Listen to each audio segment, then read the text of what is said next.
महत्त्वाची बातमी आता समोर येते आहे।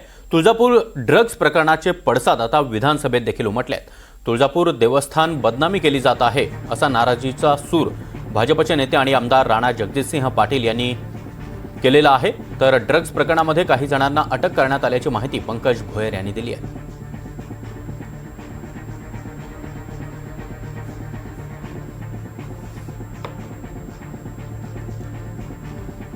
कुलस्वामिनी आई तुळजाभवानीच्या तुळजापूर संबंधित मला 3 मुद्दे सांगायचे आणि एक प्रश्न विचारायचा आहे।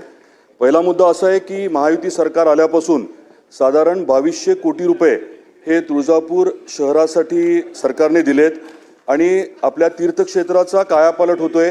वैश्विक दर्जाचं आपण धार्मिक पर्यटन स्थळ निर्माण करतोय। रेल्वेचं देखील काम आता हाती घेतलंय जवळजवळ 3000 कोटीचं।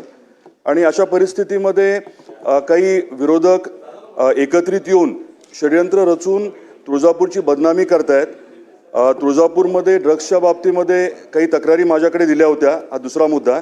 त्या अनुषंगाने माहिती घेऊन मी संबंधित जे एसपी आहेत त्यांना माहिती दिली होती आणि काही कारवाई झाली। आता परवा महंत जे मुख्य महंत आहेत ते सर्व मुख्यमंत्री महोदयांना भेटले होते आणि तुळजापूरची नाहक जी बदनामी केली जाते वारंवार षड्यंत्र रचून त्याची उच्चस्तरीय चौकशी व्हावी अशी विनंती केली होती। त्याच्यामध्ये जास्त म्हणावं तसं अजून काही कारवाई झालेली नाहीये। तर माझी विनंती आहे की उच्चस्तरीय समिती गठीत करावी आणि कार्यकाळ त्यांना ठरवून देऊन चौकशी व्हावी ही माझी विनंती। हा माझा प्रश्न आहे। सन्माननीय सदस्य राणा जगजितसिंह पाटील यांनी उपस्थित केलेल्या लक्षवेधीच्या अनुषंगाने या ठिकाणी माहिती देतो की 15 फरवरी 2025 रोजी तामलवाडी ते तुळजापूर ह्या रस्त्यावरती एका व्यक्तीजवळ 45 ग्रॅम वजनाचं मॅफॅद्रोन नावाचं ड्रग्स त्या ठिकाणी सापडलं होतं। त्यानंतर ह्या संदर्भात सखोल चौकशी करण्यात आली आणि जवळजवळ संपूर्ण गुन्ह्यामध्ये 38 आरोपी निष्पन्न झाले। याच्यामध्ये 30 आरोपींना अटक देखील करण्यात आली आहे। सध्या 27 आरोपी जामिनावर असून 3 आरोपी न्यायालयीन कोठडीमध्ये आहे।